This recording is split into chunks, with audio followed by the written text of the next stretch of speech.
Once enough people are talking about something, then they want to be part of the conversation. We've had a lot of that with the Glow Getter and Do Glow, but like there's a trend on TikTok with once a certain threshold of people have talked about it, like your audience wants your take on this product, you know? And so I think that even just making sure that you're sending products out enough to get this spark going is really important. I'm Susan Yara, and welcome to my Life Online. We're going to have a lot of fun and learn a lot together. Let me tell you about Michael Kremer. He's the Chief Marketing Officer of NATURIUM and a driving force behind our brand. I truly owe a lot of our success to him. That's why it's crazy to think I almost didn't interview him. He had been a recommendation to our former CEO, and when I looked at his resume, I thought this looks amazing, except he had a lot of experience in hair and makeup. In my mind, I just really wanted a skincare fanatic for this position, so I said no.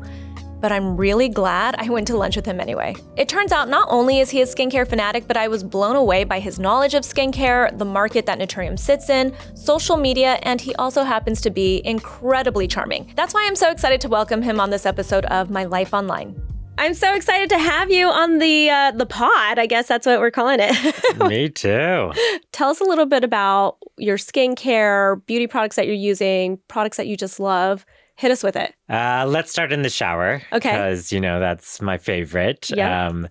I got to say, I think I'm fully converted to the Energizer Mandelic Acid Body Wash. Okay. This is the one we recently launched, and I ran out of it the other day and realized how much I love this one and that like cooling sensation. So definitely that's kind of like a skincare powered body wash for sure.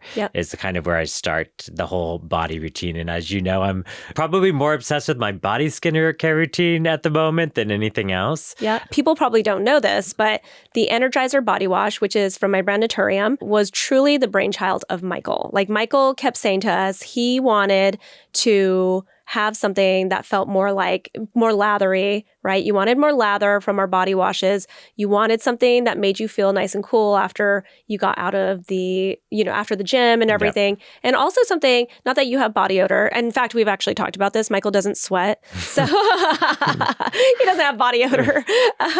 But you did want something when you thought about like your friends and people that could also help control body odor and everything. And it's something we hadn't really worked on before. Yeah. So it makes sense that this would be one that you love. Still, the Glow Getter is a close second also from the brand. Yeah. Spoken like a true CMO of a brand. Can't forget the number one product. But, that is tried and true and will forever be my favorite body wash, but the Mandelic is really rising the ranks quickly. So how about for the face, which another thing to know about Michael is when we're sitting in the office talking about products, trying products, whether it's a lab sample, one of our products that was just made, Michael will actually sit there and start putting it on his face in our meetings.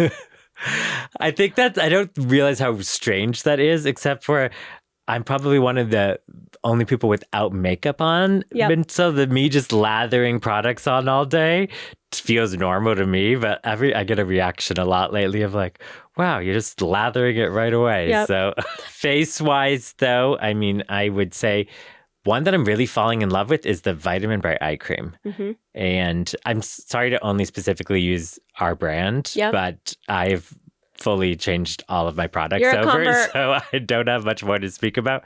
But the Vitamin Bright, I really encourage guys to look at this product because I think the pigments would scare you at first. Am I wearing concealer? And it's not the case at all. It really just adds like a slight brightness that really helps with dark circles. And I just think it's like I've seen such a difference, even in the days I'm not using Vitamin Bright, because I've consistently used it. And that's like years of using eye creams, but never really having that visible results. And so I'm obsessed with this product right now. All right, let's get into the serious stuff. I think a lot of people, if they're not in the industry or don't work on a brand, whether it's in beauty or not, don't fully understand the full function of a chief marketing officer. They'd really just think like some advertisements, maybe some, influencer stuff. Yeah. But there is so much more that you do. Yeah. Can you kind of try to summarize for people what a CMO does? So I would say like what you think about as like marketing, it's definitely a small portion of the CMO's job, to your point. And I think there's a lot of, decisions around assortment and retail and sales, meaning what are you putting into the retailers? What's your strategy with them? What's your merchandising? Like, what does it actually sit on down to the product costs? So you have margins to hit. So you need to make decisions on the box and the packaging. And it's very nuanced, I think, across everything, where probably the piece of the day of like, when I think of marketing, I think of exactly like these big paid advertising, and it's definitely like you're on set all the time. Yeah. That's actually what looks glamorous to people when they think they're going into marketing, right? Yeah. They think they're going to be on set. They think they're going to be working with like talent, all of that stuff. But that's like probably a smidge of your job. Very smidge. And then they don't think about the fact that marketing is also, like you said, looking at how it's going to be displayed on a shelf. Yeah. Is it going to be ugly? Is it going to be comprehensive? Yeah. Is a person going to want to pick it up and buy it? I think something else that people don't know is how heavily marketing plays a hand in the innovation process too, the product development process, right? Yes. Yeah. Very, very intertwined. I think like sometimes like companies, it's a kind of blurred. You can't even tell what's product development and what's marketing. I think that's really important, is that it's not like you come up with the ideas and then they come up with the formulas. It should really be a super intertwined partnership. But, at its core, mostly marketing is the one to help identify what is the white space, or for our brand, what is a big gap we have, or opportunity, or something we're seeing that we want to go after. Or the marketing team can be like, we need a larger size of this one, or a mini trial, or this is what we need for a holiday kit. So they're kind of helping to inspire PD with a lot of business opportunities. But then at the flip side, I think it's everyone's job to say, these are the trends we're seeing, these are the ingredients we're seeing. And so that is both PD and marketing. Right. And so on the PD side too, so sometimes PDs fully come up with the product themselves, then the idea, and I even have this idea for a name, but often it's just a bit of a tag team between the two. Yeah. I mean, on the NATURIUM team, I kind of feel like we're a little bit unique, because sometimes I've seen at certain brands, and a lot of brands actually, where marketing just 100% is product development. They are dictating what is going to be made.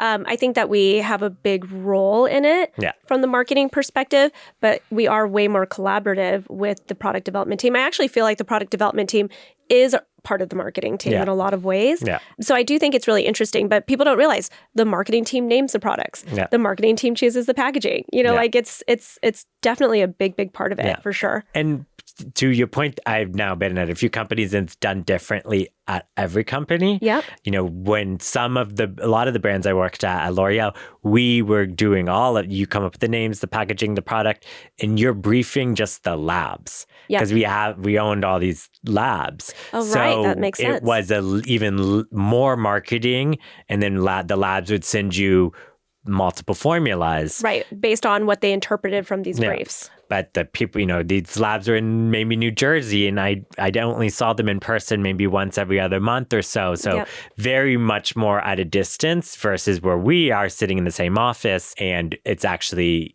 not at a laboratory. Our product development team is in-house, sitting with us, hearing with us. And they're not actually formulating. So they're also looking at research and looking at new ingredient technology. Exactly. They feel the brand, they know the numbers, all that kind of stuff. I do think that makes a huge difference. I'll say that I think this is where some of the older brands kind of fall short now, is that they don't have that personality. Because I really do think that marketing teams don't always know about, especially in skincare, they don't know about ingredients. They don't know what's working. They don't necessarily even know what are the conversations happening within certain communities around skincare. Right? I think this is changing. But that's probably been one of the downfalls of some of the more iconic brands out there, right? And this is where they're probably seeing startup brands or indie brands kind of come over and surprise them, right? And I think it's going to be a thing that, the independent brands can work so agile. And so I think there's got to be a shift in the way big brands work one day. Because being a big global brand, has a lot of complications in terms of even us see it today. Like when we launch a new product, probably half of the comments are, when's this coming to the UK? When's this coming to Canada?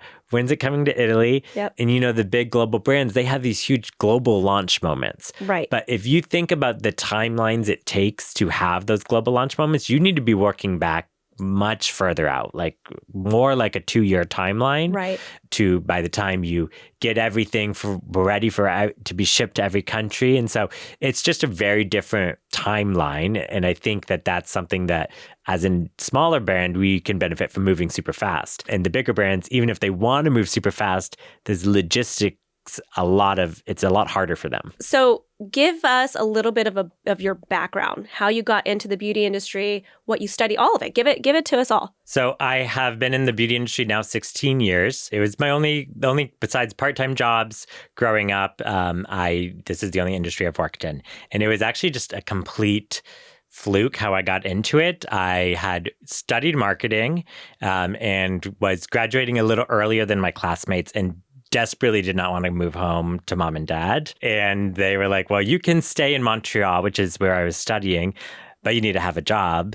And so I frantically started trying to find a job so that I could stay in Montreal. Somebody connected me with L'Oreal, and the office was just right down from the campus. And I basically was like a walk-in and said, I can do anything. I would love to be an intern. And was this a paid internship or not? Yeah, paid internship. I was actually finishing my last classes and I was doing it during the day and then going to class at night. And it just ended up turning into a full-time job. It was actually funny because the internship was working on the launch of Oscillation Vibrating Foundation. Oh. Do you remember that? Kind of, yes. It was Yeah, it like vibrated. Yeah. So I didn't know anything about the beauty industry. What brand was that? Lancome. Okay. They had Lancome Oscillation Mascara, which was the vibrating mascara, which was supposed to be like the makeup artist trick of like this. Yeah. Yeah. Of like moving back and forth and pulling on. And so then it was such a huge success that they wanted to do Oscillation Foundation. Yep. But anyway, it's all to say, you know nothing about the beauty industry. You have never used any of these products. Yeah. How old were you? I was 20. Okay. And they're like, so this is your first campaign and task is to launch this. And I'm like, it's like a battery powered foundation. It was a big jump into understanding, a lot about the ins and outs of the foundation category and why somebody would want it to vibrate. And so anyway, it was a really cool first experience. And I then spent almost 6 years in makeup from there. After, around 6 years in makeup, I really wanted to learn another category. And so I moved over to Redken and led the global team for hair care. Really funny anecdote about the Redken experience. Like about a quarter of the time was spent in the West Village hair salon, which is where we tested all the products. And so you had a new concept or a new formula, and you would go to the salon where we had basically it was in the West Village of New York, and you had a sign outside like free treatments. And so these women would come in, and they were the regulars, but we were just walking in, and we were literally in the shampoo bowl with them, testing all of the shampoos. Like you'd have many different iterations from the labs and, documenting all the results. And then they would get a nice blowout and go off to their day. But this hair had been bleached and colored. And sometimes they weren't looking good. It was a lot of characters and a lot of amazing. Just talking to these New Yorkers that were there for their free treatment was always very entertaining and just an amazing experience to be able to hear their live feedback every time on how the difference they felt in their hair product. Mm-hmm. And it was really, really interesting. What was the title that got you to your next job? Then I went on to be chief of staff. Oh. Wait, chief of staff you associate with like politics. Yeah, it was a made up role. Okay. And title, but it was very best job besides this job, I've ever had. Listen. And it was in this time where influencers were coming up and digital was really changing the entire beauty game. And L'Oreal really had a early foresight to see that like everything's going to change. And so they made the CMO division. And it was almost, when I was there, it was 80 people. And there were a lot of digital experts from, many different industries or digital companies. And the job was really to digitize all of L'Oreal.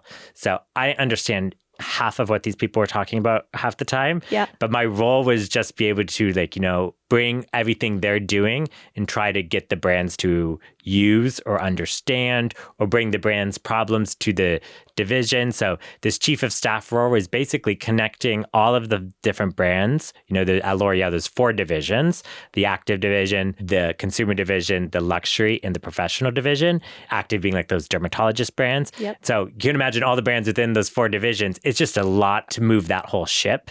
Yep. And so the role was really just taking a bird's eye view and helping get information around. But it was super interesting because I remember like the projects now today, it's so funny because it's like, of course, those are important things. But at the time we were talking like, what is earned media value? And like, what do the influencers, what they're charging, is that actually worth it? Yep.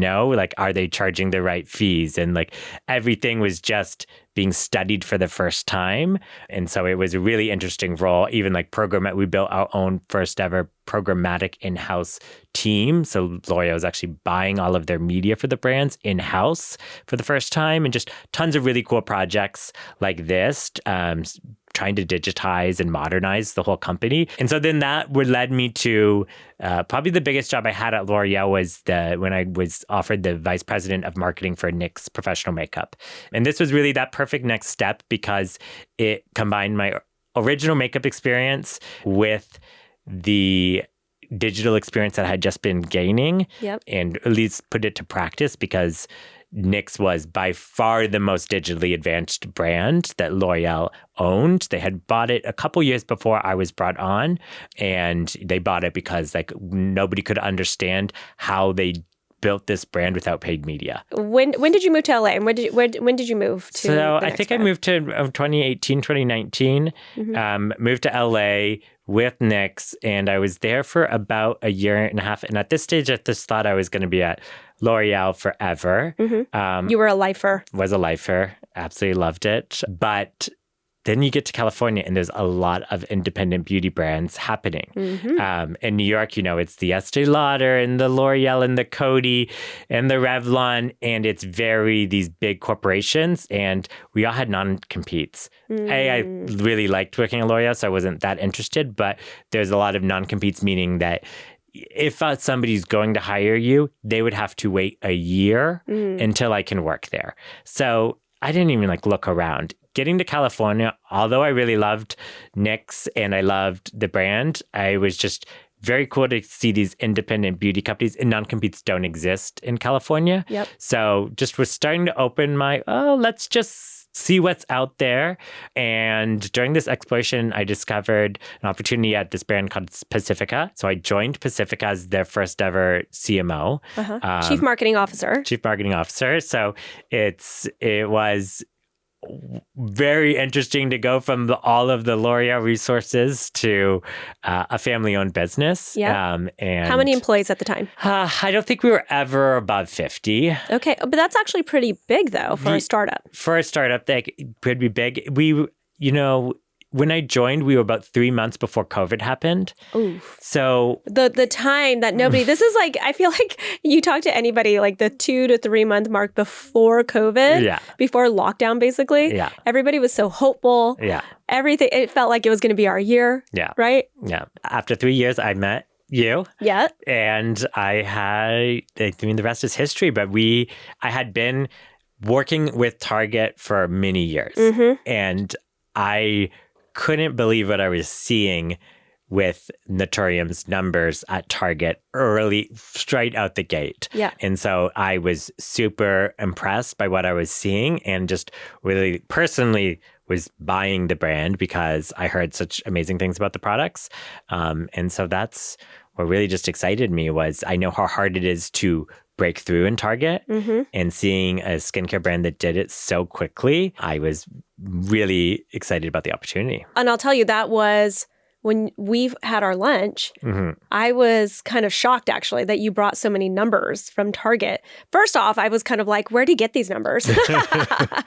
How does he know this? Yeah. But then the second thought I had was, I really loved that you were so tapped into Target. You really saw that future for Naturium at Target because, obviously they were our only retailer and it was important to us. But I just felt like you had this ability to see where we were going and could implement that. It was a definitely match made in heaven for me and dream job, especially because I think what was most exciting for me was the products speak for themselves in a lot of ways. Yeah. But I feel that it was this perfect intersection of how media had changed, where it became like if you're making really good products, people want to talk about them.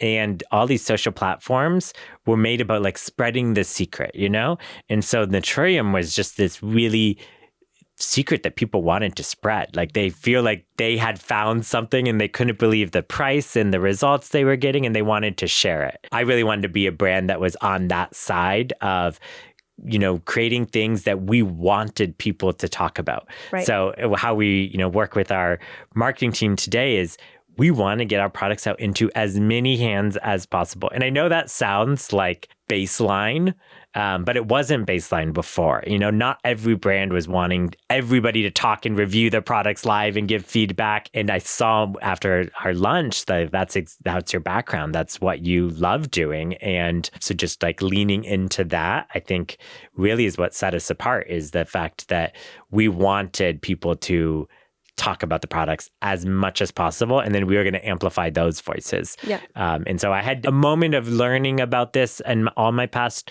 roles. And it kind of led, I think, to this brand that was super disruptive. And I was able, I think, to understand how we can take all of your experience, everything you built, and pair it with this ecosystem of creators that can amplify what you're doing. I love that. Michael has a name for this.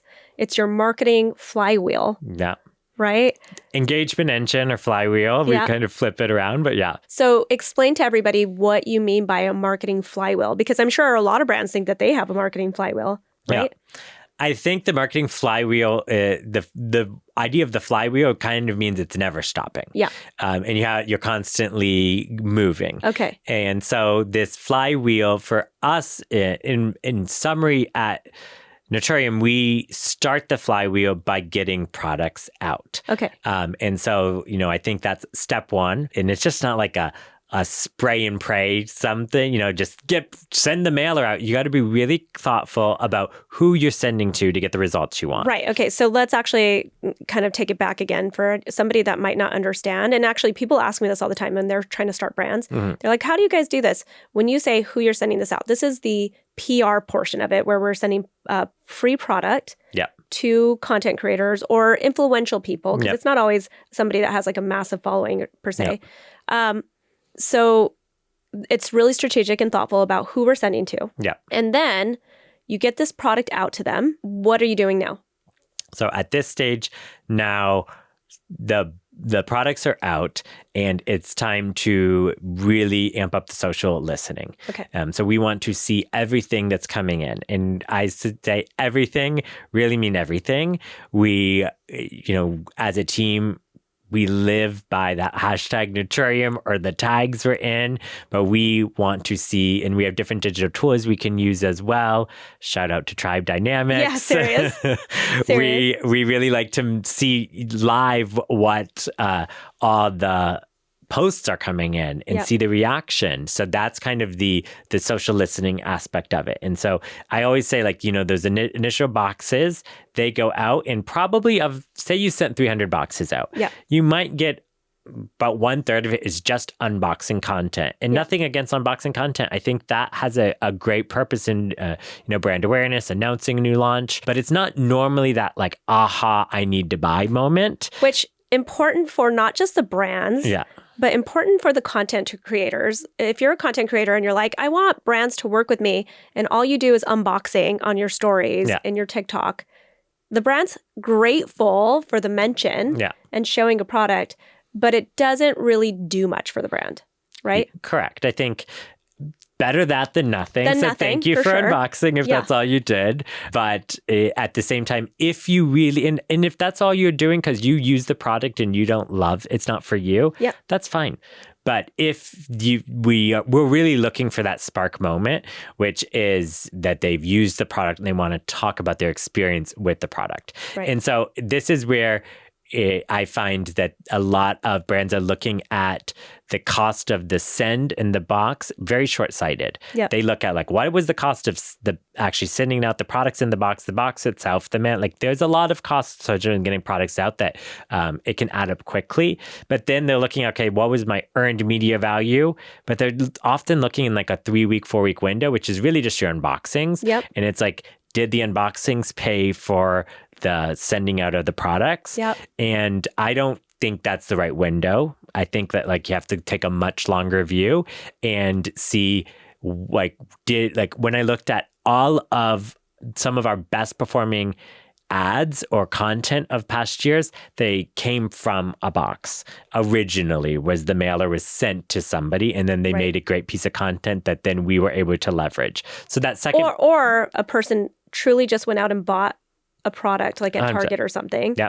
Came home and just loved it. Like I think about our lip balms totally going viral. Yeah. This girl who didn't even know how to pronounce the name, going into Target, buying a lip balm, putting it on in her car. Yeah. And she's like, and a lot of that, it is a lot of people, the best content often didn't even come from the mailings. Yeah. But what I believe is it's really hard to even get the people to go buy if you haven't started the conversation and people talking about it a bit, you know? Totally fair. You saw that on Barrier Bounce a lot where like we didn't do a huge mailing on that one, but then a lot of people were like, I heard about this one. I heard about it. When enough people are talking about something, then they want to be part of the conversation. We've had a lot of that with the Glow Getter and Duke Glow, but like there's a trend on TikTok with once a certain threshold of people have talked about it, like your audience wants your take on this product, you know? And so I think that even just making sure that you're sending products out enough to get this spark going is really important. And when we talk about Flywheel, if you didn't get that spark going, try again. Keep it going, you know? Not if it's just like a dud product and you're not getting good feedback, but if you know this product's good and your initial reviews are good, you might just it might have been a really crowded space. I think Vitamin Bright's a great example of that.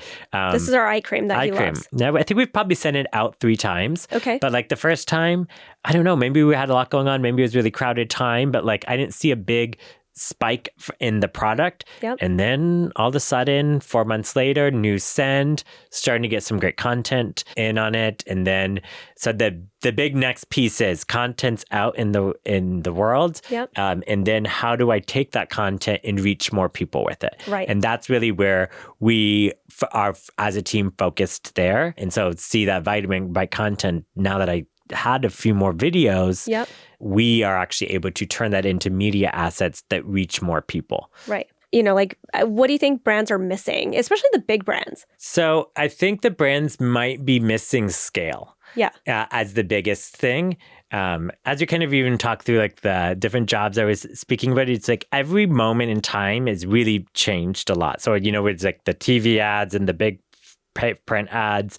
And then with the early Nix days, it was these influencers who had huge reach. And, you know, Anastasia Beverly Hills and Morphe and Nix were built off of free almost.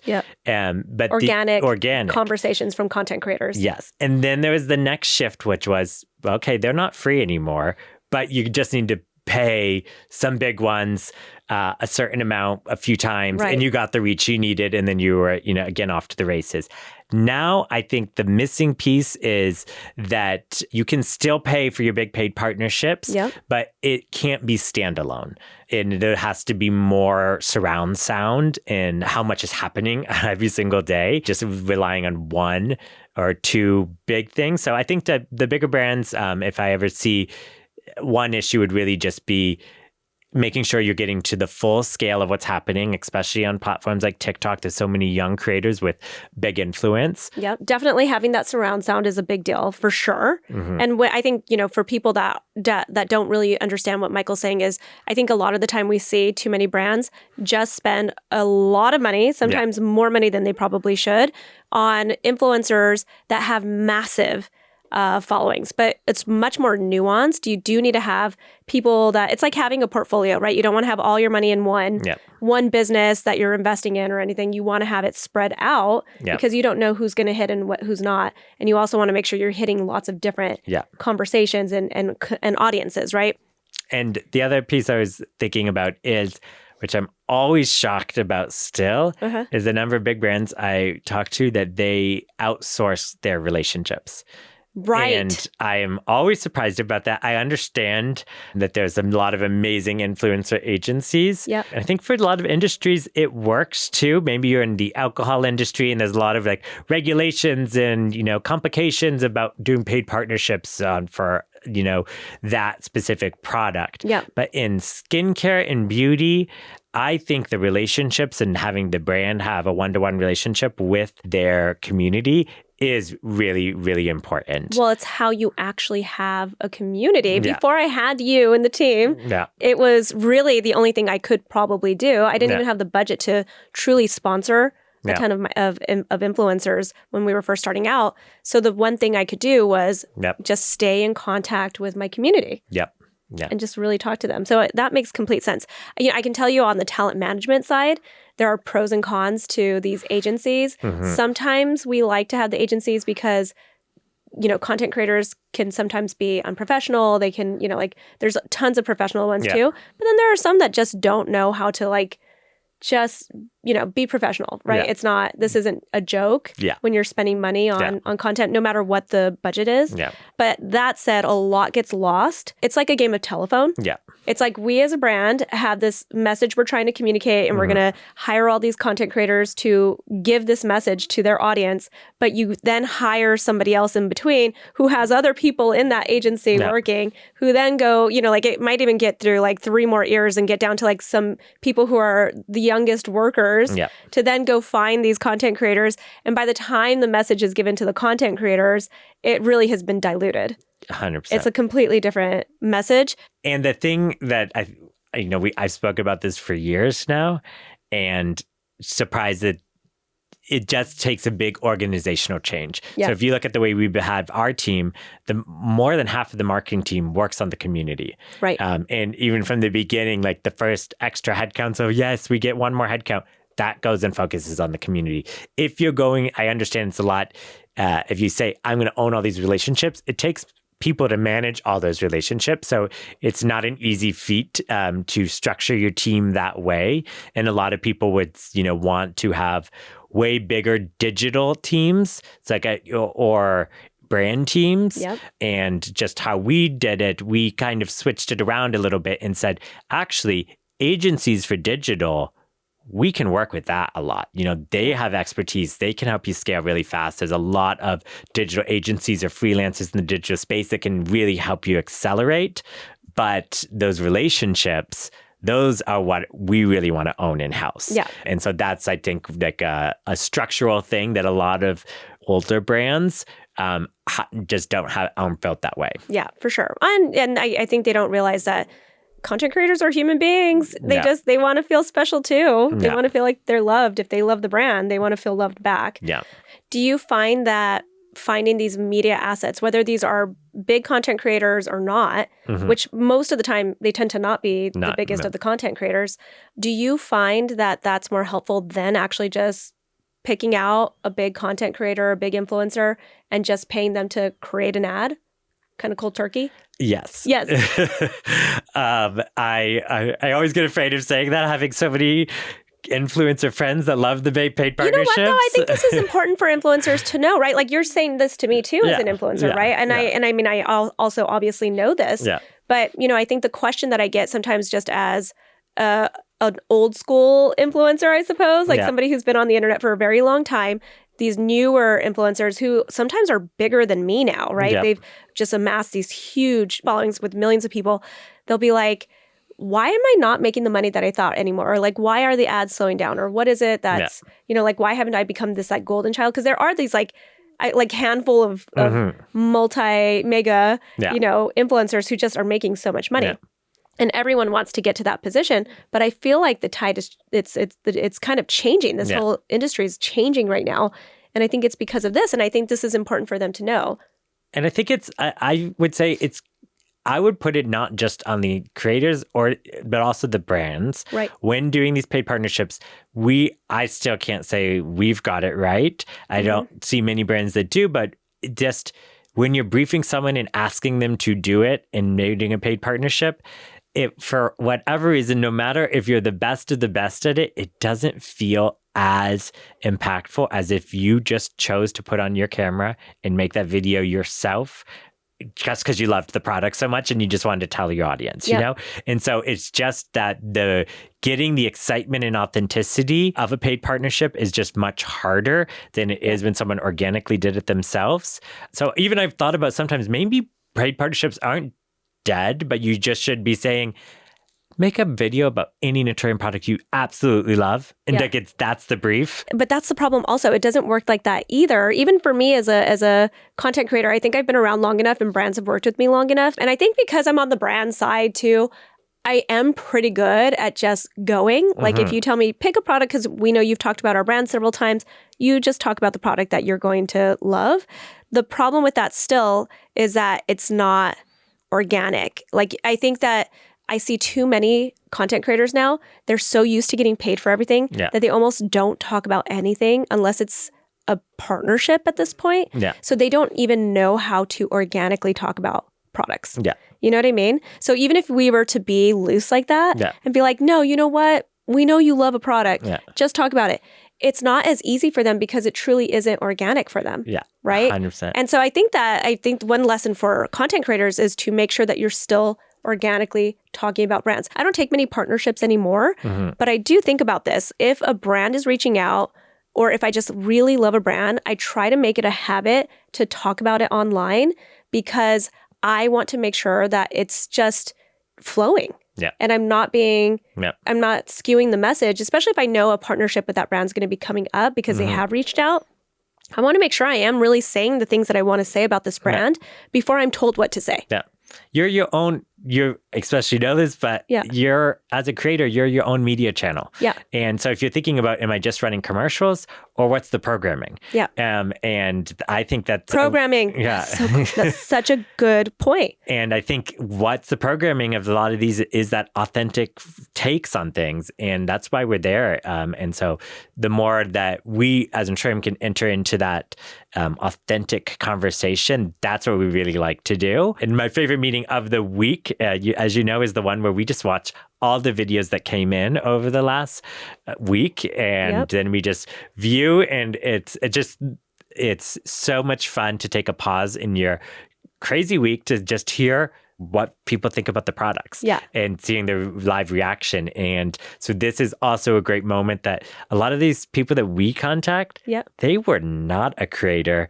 I think creators even a generous word. They have a small following. They're friends. They have friends following them. They have friends following them. Dad and some cousins. But we have a way of finding them, DMing them, and being like, hey, we'd like to work together. And often you want to work with me? Yeah. Like, okay. Like, I've never thought about that, you know? So it really runs the spectrum of really big influencers that are talking about you to, like, you know, we've had some huge hits in the last couple weeks, and there is still an incredible power when the really big creators talk about you. Yes. Like, that can't be unmatched, but balancing it with other content. But it still has to be organic. Like, we have, obviously, we do love and prioritize also the bigger creators talking about us. Yeah. We have a partnership coming up, actually, with a creator. I mean, we're flying her in for just a party because we love and appreciate her so much. Yep. We've been talking long-term with her. But I do want to point out, she started talking about us organically with her massive following, her very engaged following. Yep. And because it was so organic, it just led to this place that we're at now with her, where we want to do things with her, not just because she sells product, but because she's part of the family now. You know, she is part of the community and has contributed this voice where now if we do something, even if it doesn't feel organic anymore, it will feel like the community that's been behind her that knows that she loves this brand are going to be amped for her now. And I think this is where people are really losing sight in the content creator industry. And if you love a brand and you speak about it authentically, I think most brands will come find you, you know? So I think 100% that there is a lot of goodwill that will come back if you put that passion into the things you like in your life and you make content with it. It can usually lead to really, really long-term partnerships, which, as you know, our community, we are always welcoming new people in, but a lot of the community members grew with us and they really started with some of the first partnerships were with us. And now many years later, you know, they are really part of the family. So something else I want to throw out there to people is, one, we have a special relationship forever because we sold a brand together. We sold NATURIUM to e.l.f. last year. That experience in itself can be a whole podcast episode. I think maybe if you guys want him back, we'll for sure hit that one. I think that now we're entering a new phase where we need to start thinking about the brand on a more global scale. So knowing what you know from working at one of the big companies, right? And then moving on to more of the independent brands and seeing for NATURIUM specifically how we got where we are as an independent brand. And now knowing that we have more resources, right? With e.l.f. And e.l.f. in itself is a huge company, huge brand, and they're doing so well. So just kind of seeing what they do and combining those resources with what we have now. Where do you see the future of NATURIUM marketing going? Definitely, we have a lot more resources now. And so I think the magic is going to really be keeping our spirit, entrepreneurial spirit, the spirit of making sure that we own those relationships, the spirit of elevating voices. I think, you know, especially like being a brand founded by a creator, I think it's always been such a perfect match about not only us elevating your voice, but other creators' voices. And so how do we go into new countries and create this flywheel? You know, so I think a lot of big global brands, they have one global brand positioning and they drop in with huge splash into the market. And we are finding a bit of a nuanced approach. I think it's like, yes, we want to make a splash. We're here, but more we want to get people talking about the brand and trying the brand and basically recreating the flywheel, which feels more like a localized approach, I think. So not spending all your money on this big campaign and ad, but also on just getting the local skincare communities to learn about the brand and talk about the brand. And so I think that's really the challenge ahead of us. You had a lot of relationships in the US. And you've had those relationships in the UK and Canada. I think that have helped us start those markets off with the great success. But as we go to the next countries where... especially where they don't speak English, so they have no idea who I am. So there, it's like we need to just... figure out how to create the flywheel for the brand in new markets. And I think that's where e.l.f.'s going to offer a lot of infrastructure for us. And then we have to go in and add our, you know, really strong point of view that this is what makes us special, is that we are not shy away from getting the products out there and getting the real feedback from the local consumers. So I'm super excited to see what market resonates with NATURIUM a lot. Outside of these first few that we've launched. It's going to be a lot of fun. All right, so I guess let's close this on your final thoughts for people who maybe if they're starting a brand, they are trying to, or maybe they have some budgets now for marketing and they want to go into digital marketing. What's your piece of advice for them? And I know that's a loaded question, but there has to be kind of this really easy to get started in digital marketing with your brand. What's something that they should be thinking about? I think the first thing is that every brand's very different. And so not going in with like a really set in stone idea of how you're going to spend your dollars, I think is best, and really test. Huge believer in A/B testing and just trying out different things and seeing what sticks, what works, you know, like, and it could be that your photography works amazing or elevating reviews? Or is it hearing from consumers themselves? Like there is just so many different ways to create an ad and what the content is. Yep. And just making sure that you're testing a lot of different options before you really double down on anything. And even when you double down, keep testing the different options. And so I just think that really being diversified in your strategy in the beginning days is really important. And I think, Naturium experienced that a lot. We tried a lot of different strategies and so many strategies. And some that lifted were definitely unexpected, And so I think if you're just testing and learning and being really open to the process, it's going to do the best results versus being so certain, like, this is what we're going to do. This is how I'm creating the brand. And I think that it's often not the best strategy. I'm going to ask a follow-up question to that. When should a brand hire a CMO or somebody who is in charge of marketing? It's needed pretty early on. Okay. Today, in today's landscape, I think like marketing it's just so competitive, So if you're not having a team that's really trying to break through the clutter early on, it's really, really hard. Now to say, if you have a big audience already and a big platform, you could definitely delay the purchase of the salary of a marketing employee. But if that's not the background and you're, either coming with more of a science angle or background, or no matter what else it may be, just leaning in on a marketing person early on, I think is usually where I often say it's worth the investment, like that person, if they even see like a pretty good lift on your business over the first 6 months, often would pay for the marketing investment, Right. And when you say marketing investment, though, not just the person you're hiring, but you can expect that person to come in needing a budget to spend, right? Yep. Yeah, exactly. And like, of course, you got to start out scrappy and we did. We still can be very scrappy too. Very scrappy, but they will scale with you. The right CMO doesn't want to spend tons right away. And I think that they want to scale with you. So yes, you do need to pay for the salary and for the marketing spend, but that spend can grow month after month after month as you've gained learnings. And I would just really cautious that too, is like making sure that you are doing those A/B tests before you spend a lot. Yep. That's some of the pitfalls I've seen is brand new startup. We've launched this month, and then there's this giant, huge partnership or in this giant, huge media splash, but like it didn't have the right, you needed that time to morph we call it like the clay ball, because you're just like still figuring out what's working before you spend a lot of money. Mm-hmm. And I think that is often you just want to get out of the gate right in this huge splash, but it's not always the right move. Really learning from your community and reactions before you start scaling, I think is stronger long-term view.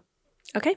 Sounds good. Well, Michael, it was so great to have you on the podcast. I can talk to Michael forever. This turns into, we get into work stuff and everything, but we truly can have so many conversations, which I think is also part of the key of finding that right person to work with in marketing, is definitely having somebody who understands you too, because you got to be able to rely on that person and trust that they're going to be able to take your brand, which might be your baby and your vision and your passion, and just make it better and bigger and amplify it. So I appreciate it. I know Michael has really done that for Naturium.